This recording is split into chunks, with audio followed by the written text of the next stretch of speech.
So the request today was for going over what are the, oh, there's Bonnie. Well, that way I can like see what you're doing without having to print my Yeah, that's great. Yeah, so the request today was for going over a glossary. What do different terms mean? How do we use them? What do we need to know about them? I'm assuming that's those are some of the questions. So let's make a list of what we want to figure out. So glossary. What do these terms mean? And one was DOM manipulation. And traversing DOM, all things DOM. Okay.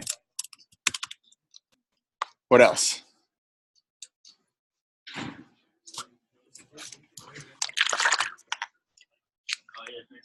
I also feel like there's words I don't even know I don't know. So I was hoping that you would come up with some words that are important. Yeah. No. I see what you did there. Like the one thing about phase 2 that I liked with the interview question was like there were a lot of things that you should know how to explain this. You should know how to explain Yeah. Well, let me do this. Let me pull up the phase 2 curriculum and see what we see there.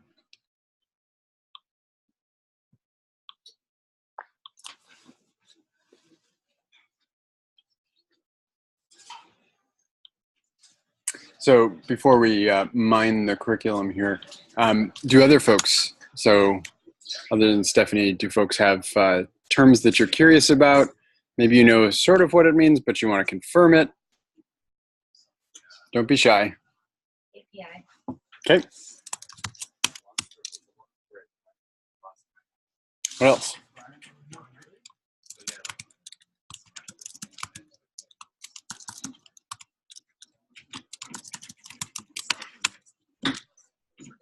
This office hours is strictly for OCAD.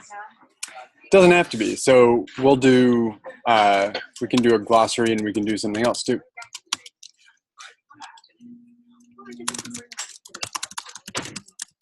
Is there something that you wanted to talk about? Yeah, but it's probably not.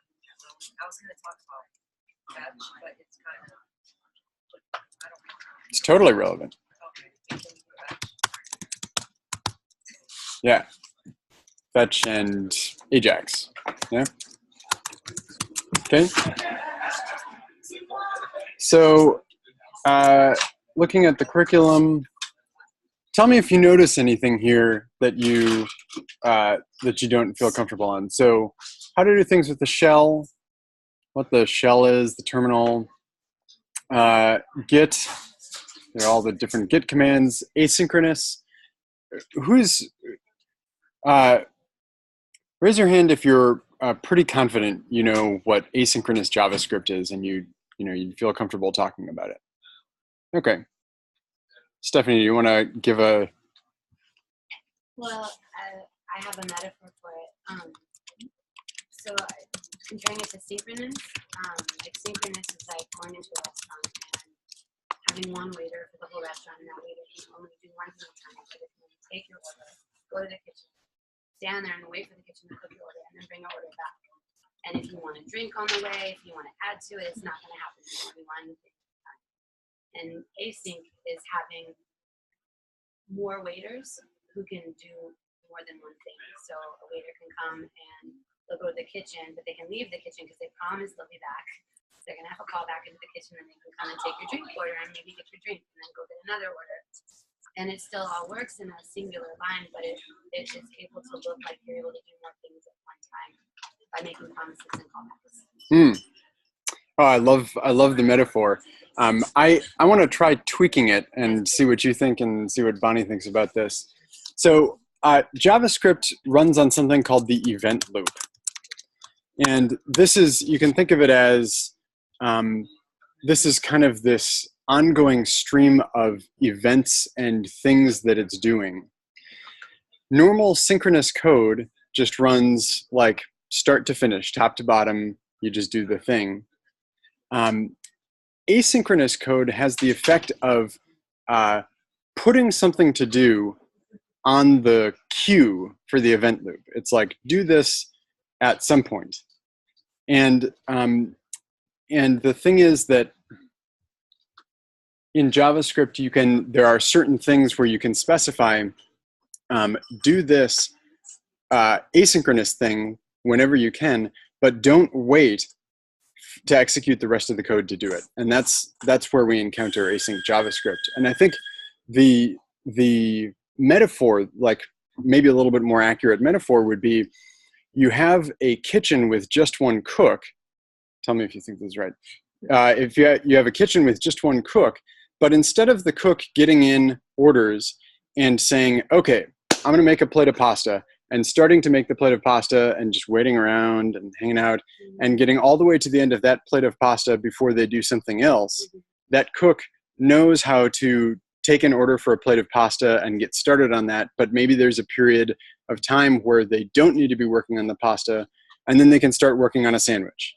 And they can go from the sandwich then over to some lasagna and then back to the pasta. And the metaphor is they're working on that pasta asynchronously.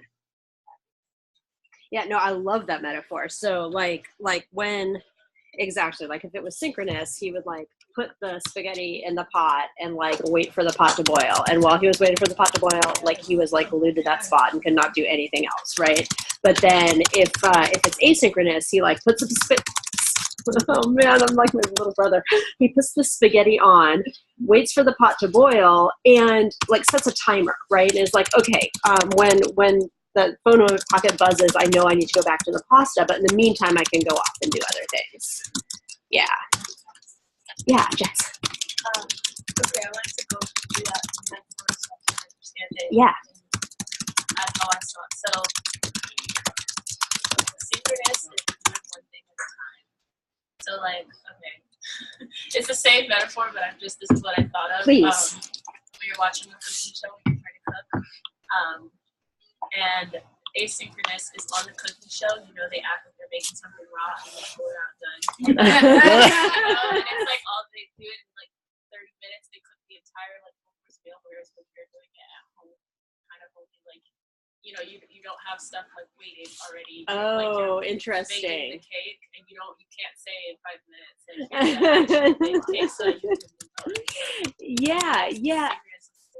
Like it's not quite a perfect analogy, because if it were a perfect analogy, then what you could do is you could like start the cake baking while you were making it, right? Which it doesn't quite work like that, because you know, so, like, you'd be making the cake while it was baking, so you could just pull it out when you were done. But unfortunately, you can't like make and bake the cake at the same time. It's like to the audience, it looks like that's. Yeah, that's true. That's true to the audience. Yeah, totally. Okay, yeah, no, I can see that. To the audience, it seems like somebody, which actually is what happened, right? Somebody put the cake in earlier, right? And so, yeah, so they could make the cake while the other one was baking. Yeah. You can make the cake. So I don't want to stretch the analogy too far, but I thought we'd just make some JavaScript here. So JavaScript, we've got a console log. This is saying, hey, we've got some orders in the kitchen. So a synchronous way of doing this would be you receive that, and then you say, make spaghetti here takes 10 minutes or something like that. And then when you're done, you say, spaghetti is done. And then you go on and you make the lasagna. Make lasagna takes 20 minutes because you got to bake that sucker. And then you console log and you say lasagna is done. Right? So this is one way of doing it, where you do one thing and then you're done with it, and then you go on to another thing and you're done with it. But check this out. What if we did this in a different way, where we said set time, what is it? Set timeout, and then just takes a callback function. So you guys know about set timeout? Okay. So here, what we're going to do is we're going to set a few asynchronous processes going. So here we're going to make the spaghetti asynchronously. And then when we're done, we're going to console log spaghetti is done. And that's going to take, well, 500 milliseconds, let's say. But we also got this other order, timeout. We got this other order for lasagna, and we don't want to wait until, until the spaghetti is done. So we set another asynchronous process that's saying make the lasagna, right? And we could do the same thing for the sandwich, but we won't because we won't. And lasagna is done. We should really start with lasagna first. But that is the beauty of asynchronicity, right? Is like we can start the spaghetti and then 5 minutes later we can start the lasagna, right? Or even like in this case, it's not even going to be 5 minutes. It's going to be a split second because it's just, we start the spaghetti and it's like, okay, spaghetti's cooking. Now I'm going to start lasagna. And so essentially they're starting at the same time. And the thing to know here is right here, if we console log, great, thanks for letting us know about those orders. So when we run this code, what's gonna happen? I think that the bottom console will come first. And then I think the spaghetti is done will come and then the lasagna. And what about this one up top? Oh, that one might be first. Right. And then great things for the last. Do you think it'll go in order? Well, spaghetti is 5,000 milliseconds. So 7. So spaghetti first. Do you think the bottom console This is great because understanding asynchronous JavaScript at this level, like how is this actually going to happen? That's pretty key to understanding promises and callbacks and how your code flows and all of that. So yeah, so what's going to happen first? Yeah, Stephanie. Well, I was just going to ask, like, do we have never mind, continue. I think you'll probably answer it. Yeah, so what's going to happen first is this console log. That's easy. Top of the file, we read it, whatever.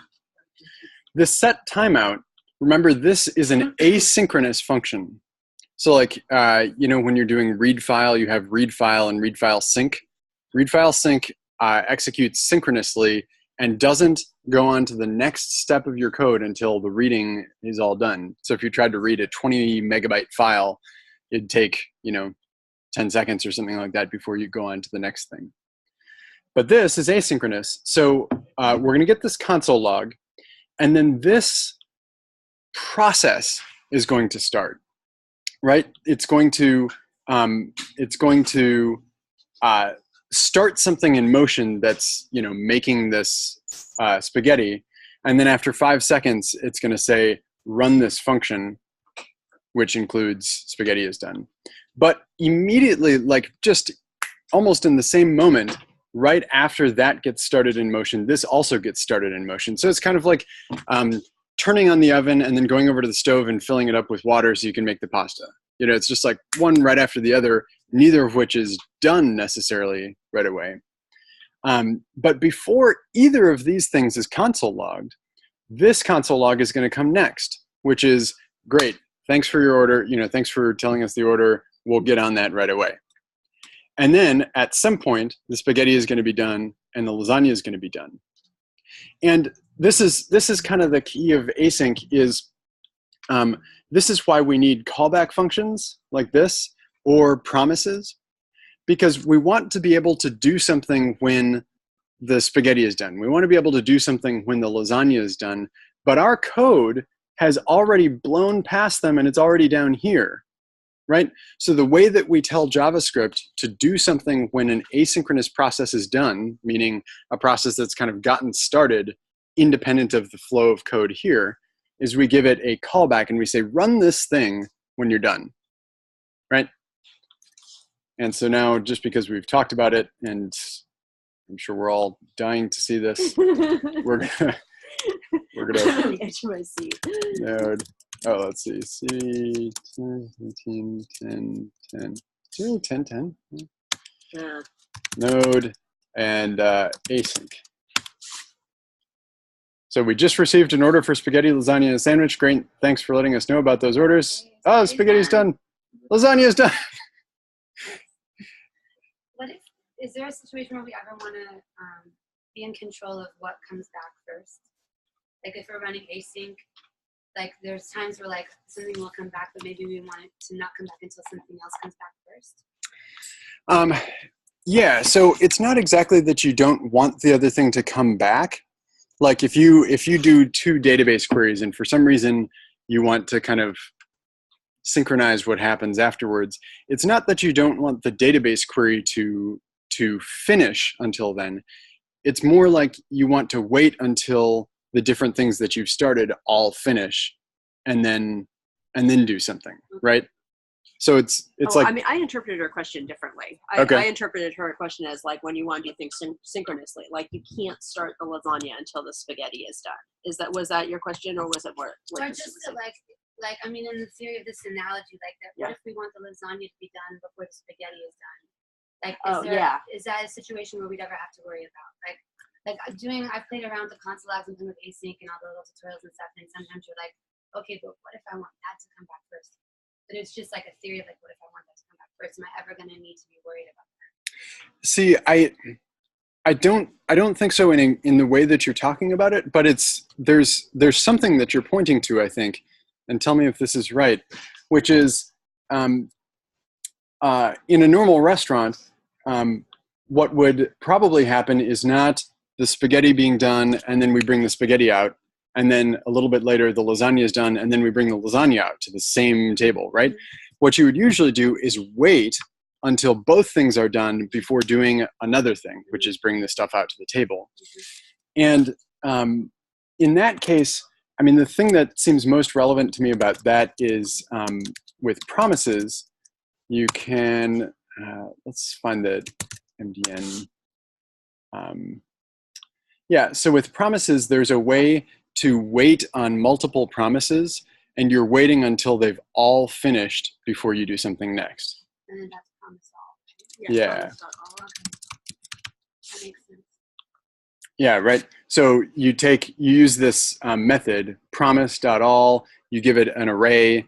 It's an array of different promises. And what you're saying is when all of these have completed, then do the .then after this. You'd put a then after this. If any of them fail, you would go to the catch, right? So there is a scenario when that matters, and that would be one way to handle it. Lasagna and spaghetti. Cool. So yeah, before going on to something else, the chef, waiting on the pasta and finishing. The chef starts both things in motion. What? Okay, so for example, like let's say if we needed to get something from the database and spaghetti is that thing database, but spaghetti's gonna take longer than lasagna. So you have to put in a callback so that lasagna doesn't go before the spaghetti. That's a little bit different than what was written, right? Say it again. Okay, I'll put it in the context of, let's say you have function A and function B. Mm-hmm. And function A is the first function, but you know it's going to take longer to get back than function B would. So you want JavaScript to wait until function A is done. Am I saying it the right way? Yeah, I'm following you. My question is, how would you write that in code? So, I mean, what it sounds to me like you're saying is you're actually wanting these things to happen synchronously. Like you're saying you want one thing to happen before you do the other thing. It's like, I guess it would kind of compare to like if someone's trying to log in and you have to compare the password that they put into the password that's in the database. Yep. And they can't sign in until that happens. So you have to wait till it retrieves and compares it before it moves on to signing, letting them sign in. How would you code that? Yeah, so that is synchronous for sure. Yeah, you want to make sure one thing happens and then the other thing happens. Even though the one before the second one takes longer. Even though the one before the exactly. Even though the one before the second one takes longer. So yeah, so in that case, you really want to make use, if you're doing promises, you don't want to do the other one until the .then, right? You don't want to do the actually logging them in until the promise is resolved.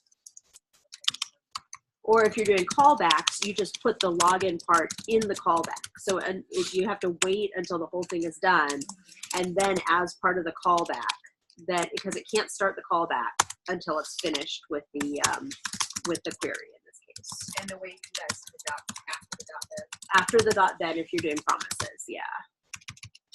Yeah, so it might look something like this. Set a cookie with the session data, and then redirect to the home page, right? So what's going to happen is this person, clicks submit or something like this. This is a route, right? This could be like a route that you make on an Express server /login. And in that route, you would make this database query, but you've got to wait until that database query is done before you know if they've successfully logged in, right? So you do the database query, and then you run this function which says, if the thing that I got back says that they are in the database or that the password matches what is in the database, then you'd set a cookie in their browser and redirect them to the home page. And you could have another scenario where it's like, otherwise, if they didn't give correct credentials, send back a page that says your credentials weren't correct. Right? Is that getting at what you were asking about? Okay. Cool. Any other questions on this? And I think that really the best way to make sure you've got this stuff on lock is to just write the code, write a bunch of code that is using promises. And so that's in the second half of the curriculum, or it's really most of the curriculum for P2. There are opportunities to be doing that, first with callbacks and then with promises. And the promises are, you want to get the experience with callbacks, but you really like promises are kind of where it's at. So just make sure that you're using these. And if you have any questions about why something is happening the way it is, ask about that. All right, DOM manipulation. Who asked about DOM manipulation? Stephanie? It's like my Well, let me ask, is looking at what DOM manipulation is that useful to other folks here? Yeah, so no fear. So the question is, I guess, so what does DOM stand for? Document Object Model. And so DOM manipulation, from my understanding, is that it's when we're, instead of using HTML or CSS, we're using JavaScript to manipulate. So like when we're clicking on a button, like an event listener, things like that. Yeah, well, the event listener might not manipulate the DOM. Specifically, the DOM is like the HTML and CSS that represents the current state of the page. And an event listener might, I don't know, just send off some AJAX request to the server or something and not change the state of the page at all. It's when you have things that are changing what the page looks like, showing and hiding elements, changing text on the page without refreshing the page from the server. That's manipulating the DOM. Yeah.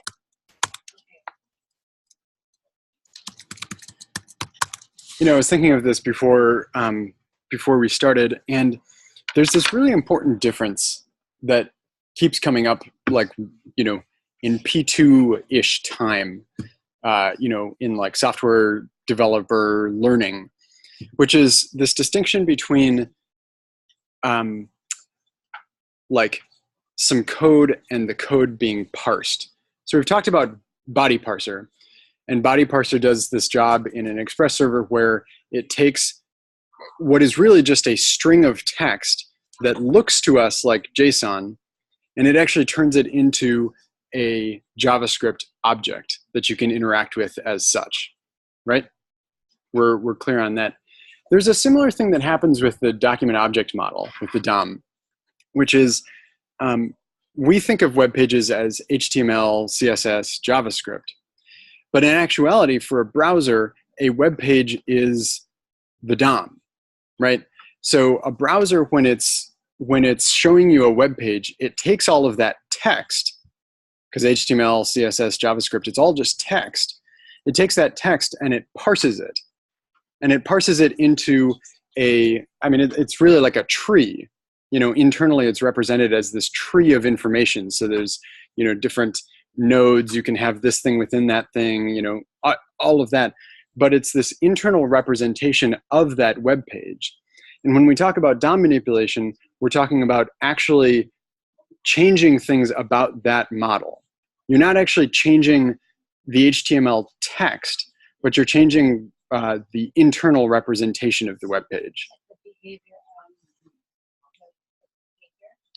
It could be behavior. So the DOM has to do with, you know, event listeners and stuff like that. So if I click on a thing, you know, maybe you put a button and it doesn't have any behavior, but then you add some JavaScript to add a on-click event handler, and then all of a sudden it does respond to that, right? That's changing, that's manipulating the DOM, right?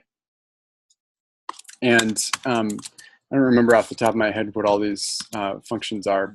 Do you remember the DOM manipulation? No, I use jQuery. So, yeah.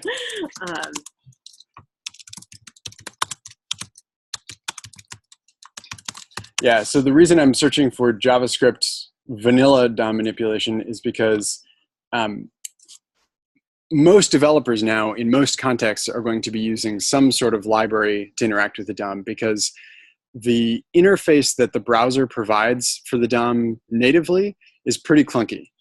You know, it's not all that flexible. It's not all that easy to work with. So one example of a library that you can use is jQuery, right? Who's actually worked with jQuery, right? Yeah. So if you haven't, you probably will before the end of this phase. It's not strictly required that you do. But jQuery is this library that's built on top of the stuff that the browser provides. Wow. The stuff that the browser provides so that you can more easily manipulate the DOM. Yeah, it's like once you go jQuery, you'll never go back. Yeah, so this is the kind of stuff that you work with when you're doing the like built-in basic vanilla JavaScript way of manipulating the DOM. Is, you know, document.querySelector, querySelector all is one that you'll use a lot. And then once you get this back, so you do document querySelector all with this class name, and then you'll get a collection of elements back that you can then do something with. So is this making sense? This is DOM manipulation, whether it's vanilla JavaScript, whether you're doing Ajax, and then Ajax. Let's look at what Ajax is. Before we go to Ajax, why don't we demonstrate some DOM manipulation? Okay. So can you? I mean, like even this page right here, Justin can change it through DOM manipulation. Just have to remember what all the functions are. All right. Yeah. All right. So So let's see, we've got a lot of classes that are tokens. So do a const tokens equals document.querySelectorAll, and then instead of the bar, put token. Okay. Yeah, just 1 second. forget about their crappy JavaScript. That is. So say it again, const. It just that same thing that is in the my elements, except you can say const tokens equals. You can just put tokens like it's yeah. Const tokens Equals document.querySelectorAll.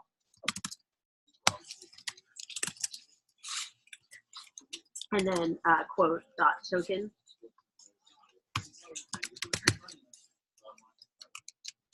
like that. And hit return. Great, and then just type tokens, see what we got. Okay, good. So we've got a bunch of, we just collected a bunch of spans. What's that? 643. Okay, so we're gonna make them all red now. So so now we have to remember how to do that in Yeah. I mean, like, yeah. Yeah. We don't even want to add a class though. We want to add a style because we don't have access. We don't have permission to like make new classes on this page. Yeah. Okay. Yeah. So that top one's good. Okay. So elks.style equals color :blue. Perfect. Let's do tokens.style. Like just dot style equals quote color. You're going to do color or background color? Whichever. Background color is fine. And color. :blue. End quote. Hit return. See what happens. Let's see. Well, that sure didn't work. What are tokens? Tokens right now are all of these spans. We defined tokens in this line up here. What are they in the HTML? Oh yeah, if we go back to elements. Yep. And if we look like, so it's anything that has a class of token. So we did this selector. So this const, that const should have gotten a background color blue. And it's possible, like it's possible that this page is not letting us override stuff because sometimes that happens.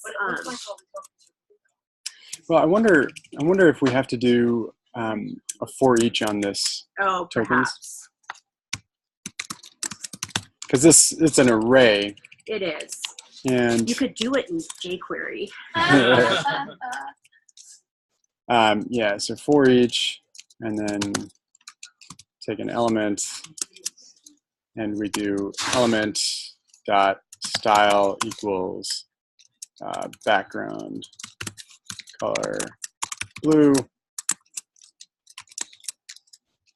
and let's see if that makes a difference. There we go. Nice. Okay. Right. So when you do the query selector all, you're going to get back an array, and then as you see here, to do something with that, you'll usually have to iterate over the array. But we iterated over the array, and we told the DOM. So again, not the HTML, because the HTML was just the blueprint, really. We told the DOM for each of those, set the style for this to be background color blue, and that's DOM manipulation in a nutshell. And then, like you were saying before, Stephanie, often things like that happen, most of the time things like that happen in response to an event, like a button click. So, you know, you might have a button that says, show me blue, right? You know, and then you have an event listener on that when you click it, that it changes all of the backgrounds of the tokens, right? So, you know, this is just kind of a fun example to do right here, but normally if you wanted it to be changed, you would do it in response to something. So you'd have a function in response to an event listener. But I did, yeah. So a friend of mine, you know, on GitHub, how you have you have those little squares and they're green or dark green, depending on like how much you've been doing. Mm-hmm. And she made a, I mean, just, you know, like just totally ridiculous, but she made an event listener. When you clicked on any one of those squares, they would turn a random color of green, right? You know, but you could also, you know, like you could make an event listener on the GitHub page that when you click on one of those squares, it just turns dark green.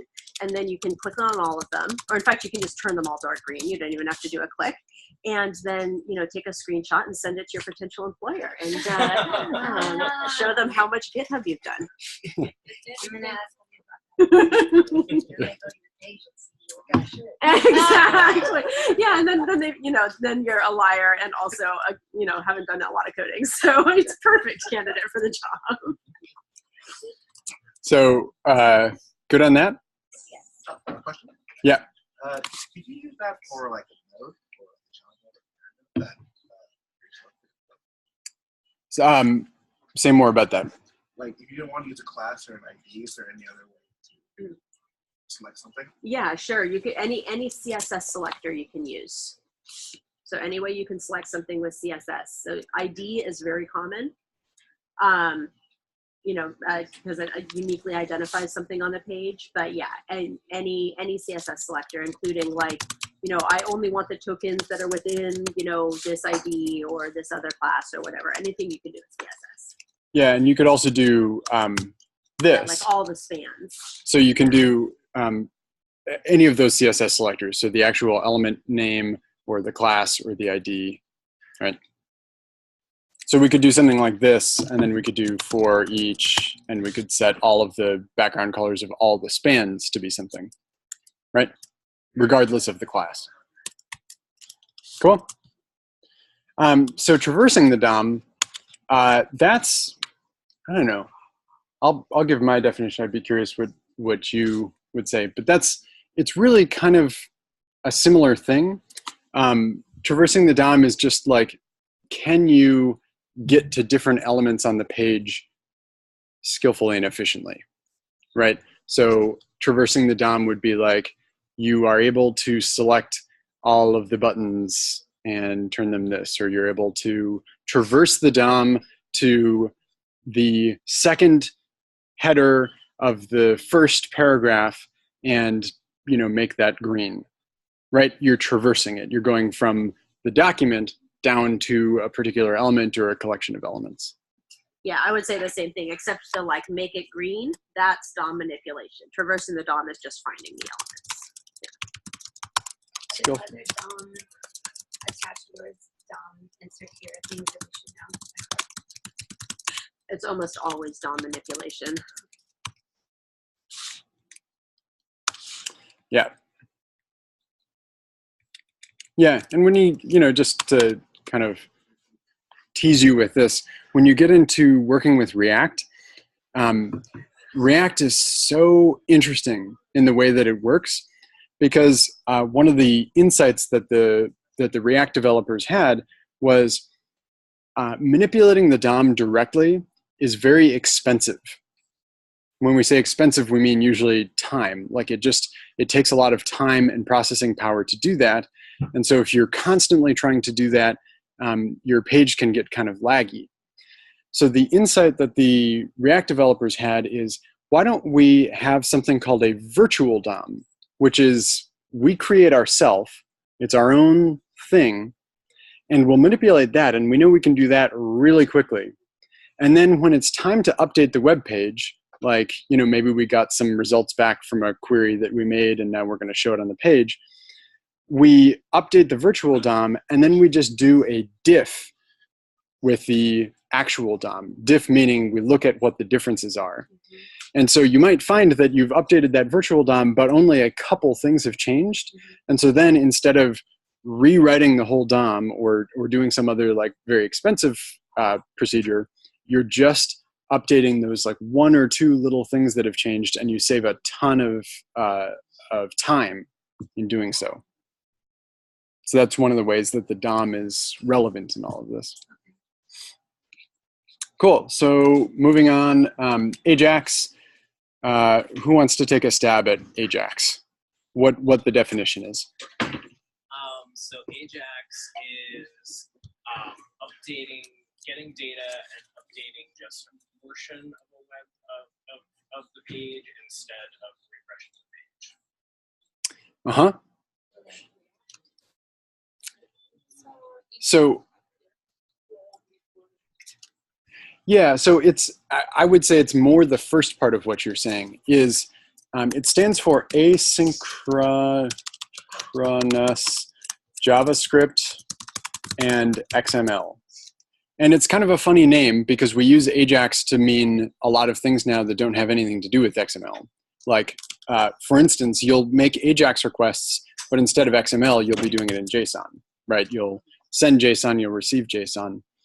And the whole idea is that your web page can make these requests to an API, so it might be your own API, your own backend, asynchronously of loading the web page. So it's not like just something that happens when you refresh the web page. It's like you could be in the, have been on the web page for 5 minutes, and then someone clicks a button, and right then you make this asynchronous call to something. You're making a request, an HTTP request, and getting something back. And then what you do with that is kind of up to you. So the AJAX part is really making and receiving that request. And then you could choose to update the web page. You could choose to, send an alert or, whatever it is. But that's really what we're referring to, is this, this ability of a web page to make a call for information and bring it back and then do something with it. So we do that all the time. But the actual word we need to know what it's called. No, I don't think what you're thinking of is doing this. This is not putting a URL in the browser and getting stuff back. This is writing JavaScript that runs on the browser, that grabs some data from the server and brings it back without refreshing the page. Is that something that you do all the time? Uh-huh. Yeah, Facebook definitely uses that. Yeah, anything where, like any modern website, but yeah, Facebook uses that. Where do you think Facebook uses that? You said, is that like Facebook? So where do you think Facebook uses that? Like that scrolling like timeline they have?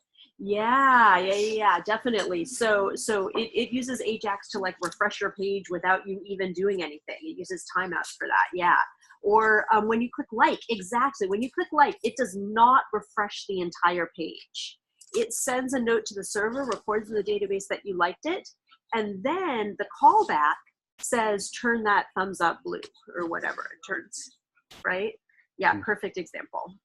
Yep. Isn't it like kind of similar to React though? In terms of like, you're not, that sounds kind of similar to how you described. Yeah, but React is entirely front end. AJAX is communicating with the server and getting stuff back. Yeah, you could say that React can use AJAX, right? But React in and of itself is it's strictly concerned with how do I display what it's the view layer. For folks who have been on Facebook since basically the beginning, you remember that Facebook didn't always look like it did. That, if you went to someone's profile page, it would be this kind of static, flat-looking page because it was static.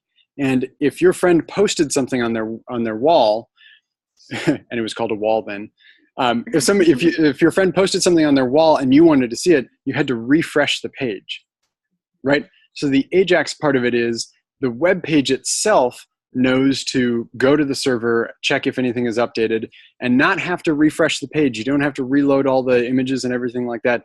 You just get the information you need and update the page. Down your feed, Mm-hmm. and you're like, oh, and you notice above it says like 4 new things have been added to your feed up at the very top, and you didn't even request a refresh. That's it. That was an AJAX request. Absolutely. That just changed like 4 years, 5 years. AJAX has been around since 2006 or something. And so, how do you know For a you're while. using AJAX? Is it the way you code something? Is It's the way you code it, Are you yeah. requiring AJAX in any way? No, yeah.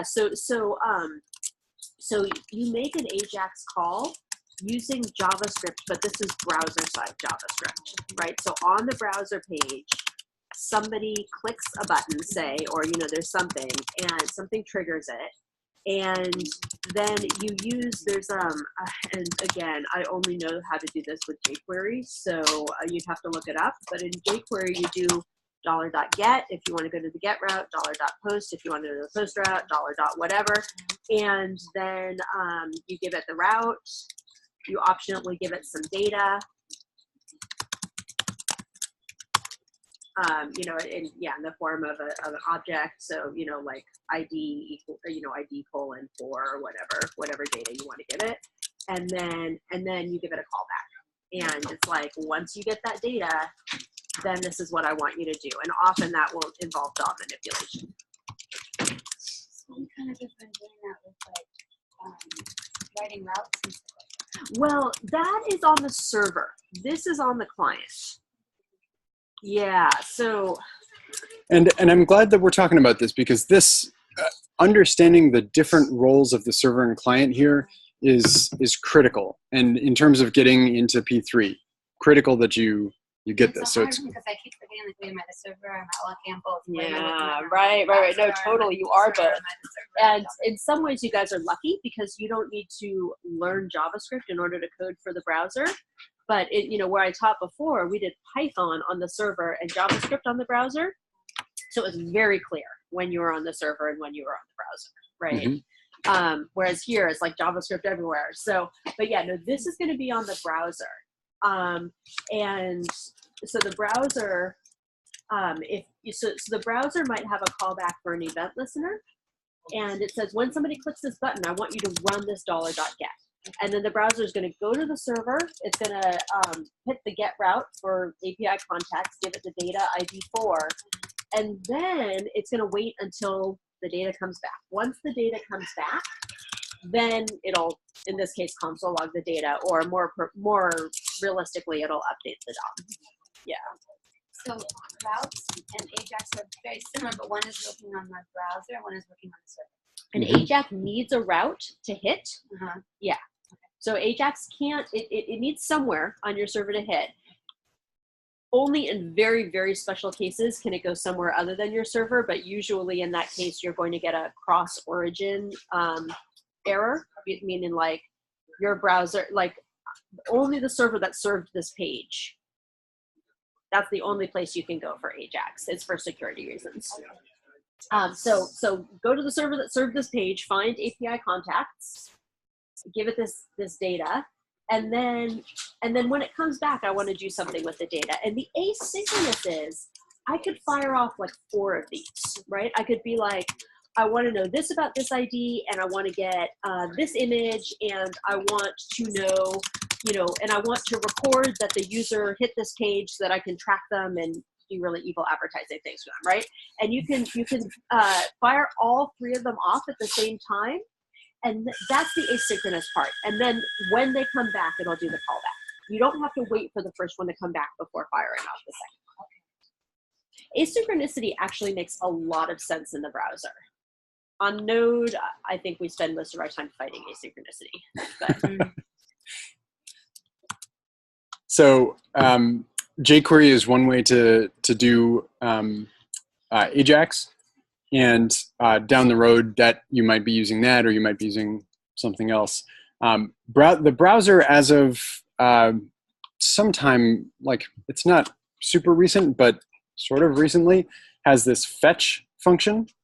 And so you can do, like jQuery, you can fetch to a particular route, and then you can optionally specify some options here, and then it returns a promise, so you can then, you know, update the page or whatever you want.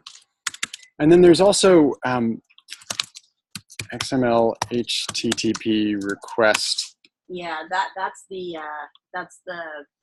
vanilla JavaScript way to do it. Yeah, so this is the kind of built-in thing that Fetch is based on, which is this HTML HTTP request function, and it's just a little bit clunkier to work with. I don't actually know off the top of my head what it takes or how to use it, but you should know that it's there, and that the Fetch API is built as a kind of convenience function on top of this. So you'd be able to go back to the Fetch example just a second. But I was looking at that this weekend, and it was confusing the heck out of me. It's not going to a route, it's going to a file. I didn't understand how that worked. Yeah, so this example comes right from the MDN. So my guess is that it's just interpreting that, like, that it doesn't need to be specified in the same way that we do other routes? Like it's just assuming this is in the same working directory? Yeah, possibly. It might be the same working directory, or it might be @/. There's just something at the top level called flowers.jpg. I think also, if I remember, it doesn't mean if it's in like it has a default file that it looks in, like views or something. Like you want, I don't know if that's true, but I think it knows like as long as you're keeping it. Yeah. Oh, it's going from like it knows to go to static files, but how would it know? How It's a default built in. Okay. I just felt like that example like threw me off the trail for 2 hours. You get the file, but no, you need the route. Right. Yeah, I don't know about that particular thing. I mean, this would be a more common way to work with it is, you know, you're fetching to a particular route, like login, sending a post, you're sending the username and password or whatever the case may be. Cool. So Ajax is an idea, you know, this asynchronous JavaScript and data, and we can do it a couple different ways.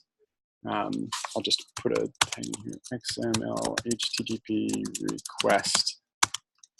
So it's like an abstraction. What is? Fetch. I would actually say fetch is an abstraction of the XML HTTP request function. So it's abstracting you from the pain in the ass part of working with that function and making it a little bit easier. I'm going to wrap up here in a minute, but API, who wants to define API? What does it stand for? Application Programming Interface. Is it programming or programmer? I'm not sure. Programming. Okay. And why is API important? Why do we talk about APIs? Because they're really confusing and everything is an API. This table's an API. I wouldn't go there. Why do we talk about APIs? All the data that we're trying to get for APIs is essentially being stored, usually in a JSON. Mm-hmm. Yeah, so oftentimes in coding, what we're trying to do is access data or resources. And in order to do that, you need to make an interface to do so. Right? That's what's at the heart of this. So, you know, your REST routes that we did last week, those are an API, an application programming interface to access that data programmatically, right? Similarly, we can look at this in this database utilities function. So this is our Express server. The top file was server.js, and we built this database utilities function that had all our SQL queries in it. And instead of making us in our routes have to type out a bunch of SQL queries, we made an interface to our database. You know, one way to think of this is we're making an interface to our database. That interface looks like this.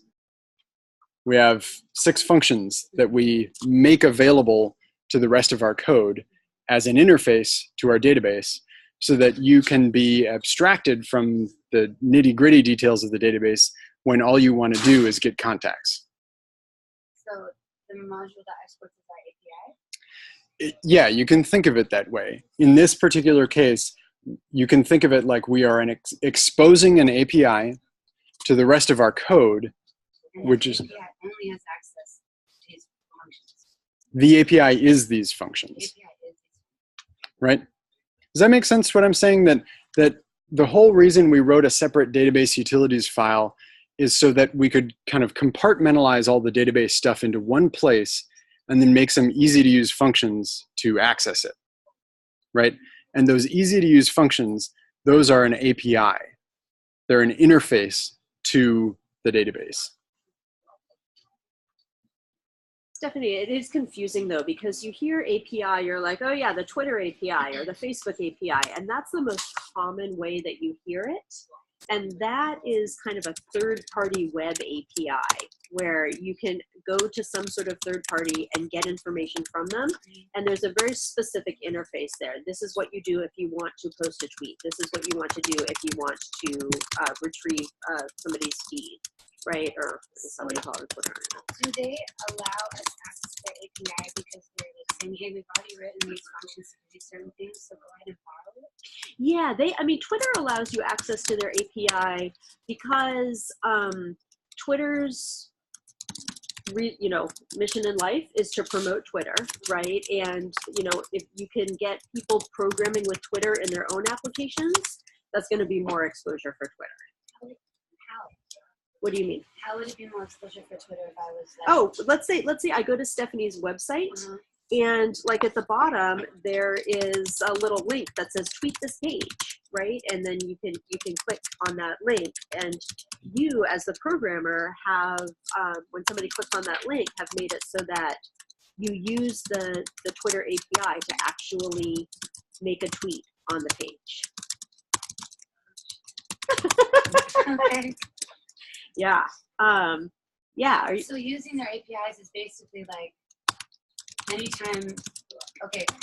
So I thought that we could use them to like get code base so that we like to like if Facebook has a funky way of like a reaction to a button that we really like, we can use that code. No, that's not really what the API is about. The API is for you to be able to do Facebook-like things from your page.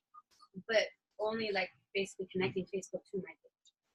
Yeah, well, yeah, sort of like, yeah, I mean, basically being able to do Facebook functions. So, for example, the Facebook API allows you to have somebody log into your page with Facebook credentials, right? Shit, yes, okay, now I'm getting it. Yeah, the Facebook API allows you to have somebody type something in your page, say, I heart Stephanie, and if they're logged in with Facebook, click, post, and then your program posts it on their Facebook wall. Quizzes about like which character am I from Game of Thrones, and then you Right. go through it, and then you can say And then you can exactly, yeah. So that's a third-party API, and that's really the most commonly used in the Parlance API. But there's also this concept of everything in JavaScript, everything in Python has an API. So in JavaScript, there's array, right? An array has an API. Array's API is you can do .length on array. You can do .push on array, right? That's the API for array. It's sort of all the built-in methods and properties. Well, no, that is the array API. That is that is how you interact with an array. Is all of those. And so object has its own, string has its own. Has their own API. And what Justin is saying is that his database module that he wrote, that has its own API. It has a bunch of functions, right? It's how you interact. Yeah. Is that making sense? I'm sure it means a lot more too. So whenever you guys that filled my brain up, but yes, that was okay. I mean, just as long as you understand the underlying principle, which is that you're creating interfaces.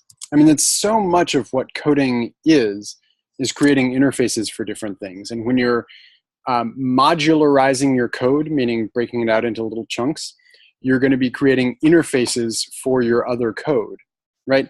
And these interfaces are so useful, right?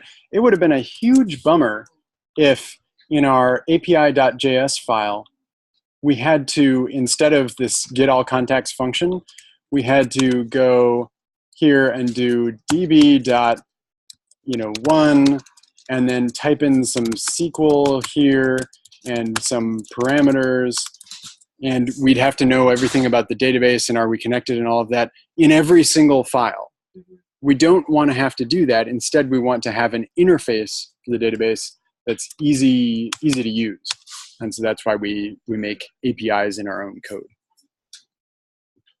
So theoretically, if this website was like deployed live, and I gave those, and I give those APIs to someone else to put on their website, and they could interact with my database. Yeah. I mean, that's a big part of what APIs are.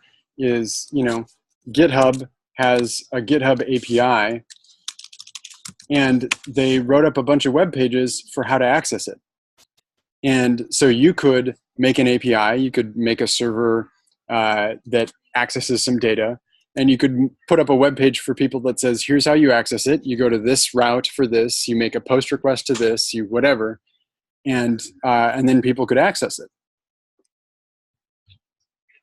Right? So that's what GitHub is saying here. If you want, you know, summary representation of repos, do a GET request to this route. You know, they're telling you how to use their API. And that's what we messed around with last week, where we were like, okay, going into my Git repository, but through the API, and being like, oh, we can access everybody who likes me or follows me. I want a direct route to each repository. Mm-hmm. Yeah, we weren't directly working with the GitHub database that they have behind the scenes. We weren't actively working with any sort of file system that they have there. We were just using their API as an interface so that we didn't have to worry about all that stuff, right? So does every company have their APIs even if they don't expose it to the public? Does every company have an API even if they don't expose it to a public?